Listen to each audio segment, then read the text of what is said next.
A Web Rádio Fraternidade apresenta o programa Palavras para a Alma. Apresentação de Ana Tereza Camasmier. Escreva para o e-mail faleconosco@radiofraternidade.com.br e interaja com a apresentadora Ana Tereza.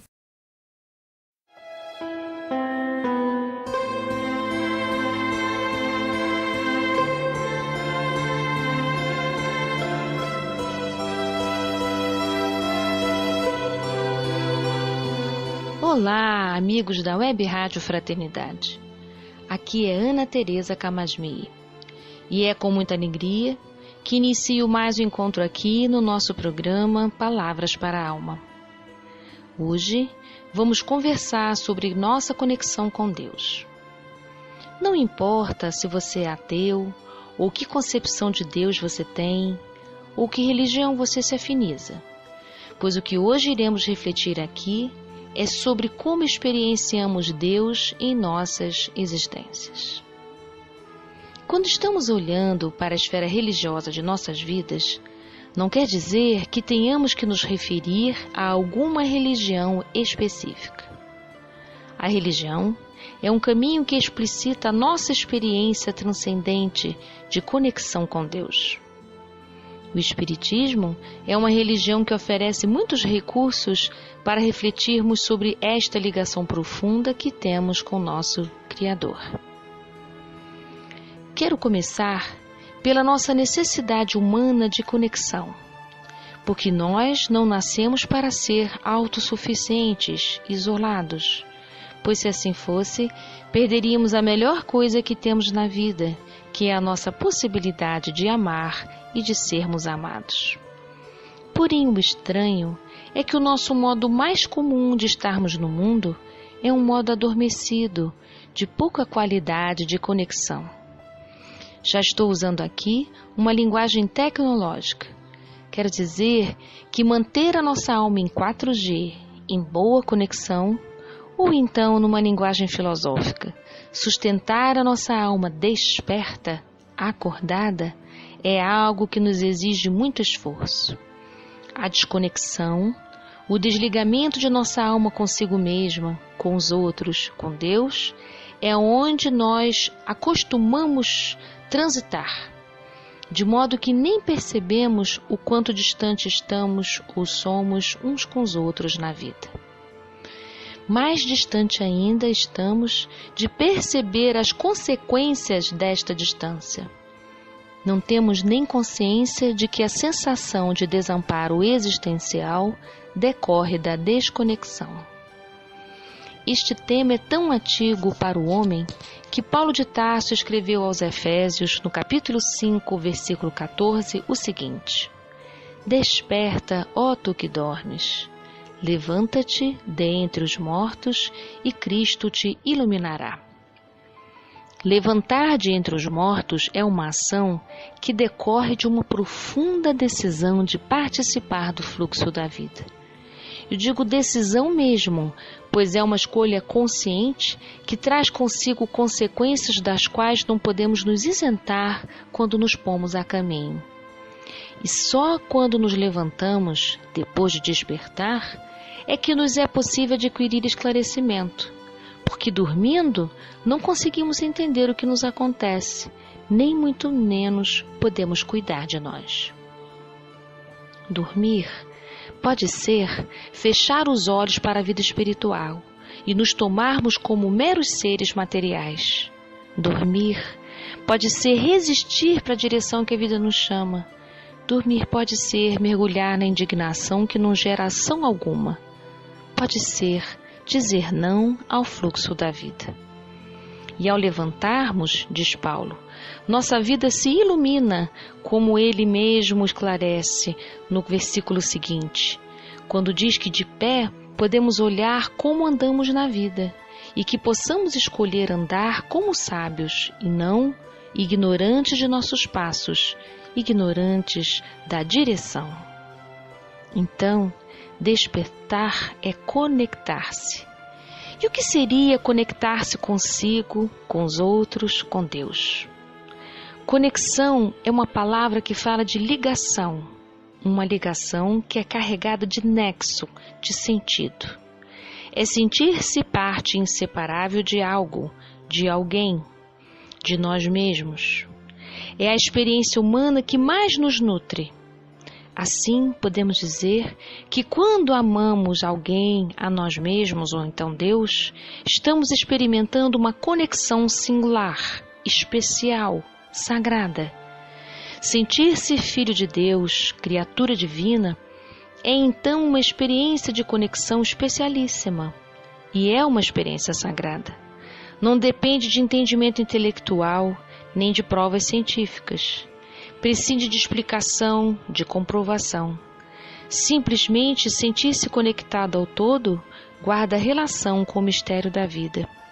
E este mistério diz respeito a jamais podemos saber tudo sobre Deus e de nos rendermos a este não saber de modo agradecido.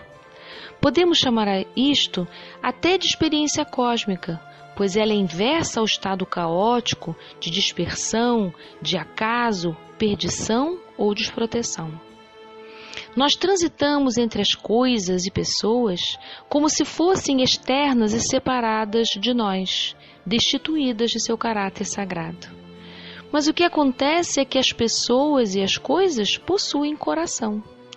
Possuir coração, eu quero dizer, é que isso possibilita que as coisas se tornem significativas para nós. Assim, podemos nos referir a um objeto com tamanha riqueza de sentimento como se estivéssemos falando de uma pessoa querida. Mais do que isso, podemos ouvir objetos, ouvir animais, pois o mundo fala para nós constantemente. E se aguçarmos nossos sentidos, podemos ouvir a mensagem das coisas, das paisagens, dos lugares, das pessoas. Podemos acessar assim o caráter evocativo que o mundo tem. Quando ao entrarmos em conexão com ele, podemos captar a evocação, o chamado singular de cada coisa que nos rodeia. Por exemplo, diante do mar podemos evocar inúmeras sensações que emergem deste encontro. Podemos sentir grandeza, imensidão, eternidade. E o mar deixa de ser somente uma quantidade de água junto a uma quantidade de areia para se tornar algo sagrado a ponto de oferecer a sensação de que a cada onda que vai pode levar nossas mágoas e cada onda que vem pode trazer esperança. Ficar diante do mar pode significar renovação, transformação, presença viva de Deus pela grandeza que se manifesta ali quando podemos pisar na areia morna ou quando o mar encontra com o céu. Tudo à nossa volta é encharcado de sentido, porque o homem é doador de sentido. Os objetos não são meros objetos para o homem, não estão justapostos entre si. Nós estabelecemos uma relação com eles, uma conexão com eles que se transforma com o tempo. Por isso, uma coisa qualquer, como por exemplo um anel, pode ser extremamente significativo quando estamos num namoro importante e muitos anos depois pode não guardar toda aquela intensidade e volta a se tornar parte da minha história afetiva de adolescente. E isto se dá porque somos leitores do mundo ao mesmo tempo que construímos o mundo em que vivemos. O que lemos, como lemos, guarda total relação de quando isto aconteceu conosco, se torna história. Podemos assim olhar o quarto de nosso filho que foi embora de casa de duas maneiras simultâneas. Podemos ler a falta que ele faz quando olhamos os restos de mudança, caixas que ficam do lado, objetos sem utilidade espalhados pelo chão. Mas podemos também ler que foi ali, no meio daquelas tantas coisas, que o nosso filho teceu as suas asas, e as teceu sob nossa proteção, cuidado e orientação.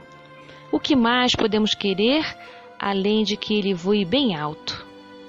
São leituras de espaços, contatos, relações. E o que lemos nessa história não está escrito em lugar nenhum. São histórias que nascem do nosso encontro, da nossa conexão genuína com o que nos rodeia, sem julgamentos. A conexão com o nosso Criador pode se dar então no contato direto com a natureza, com nossos amores, com nossos pensamentos e emoções mais íntimas. E é neste ponto que gostaria de mencionar a oração. Esta meditação com palavras pode alcançar distâncias inimagináveis e não requer absolutamente nada mais do que alguns segundos de conexão. E traz plenitude e saciedade para nossas almas. Orar proporciona alinhamento espiritual, de modo que Deus é em nós instantaneamente, onde podemos experimentar uma ligação tão intensa, onde nada mais nos falta. Nestes instantes, podemos aproximar o impossível e sentir nossa essência divina. E para terminar e ilustrar nossa conversa, eu ouvi ontem uma passagem com Chico Xavier que me emocionou muito. Contam que numa de suas andanças em Pedro Leopoldo, uma mulher com o filho nos braços veio correndo ao seu encontro. Dizia ela: "Chico, me ajuda, meu filho está morrendo." E Chico, em sua calma singular, respondeu: "Então vamos orar, minha filha, porque prece de mãe arromba as portas do céu."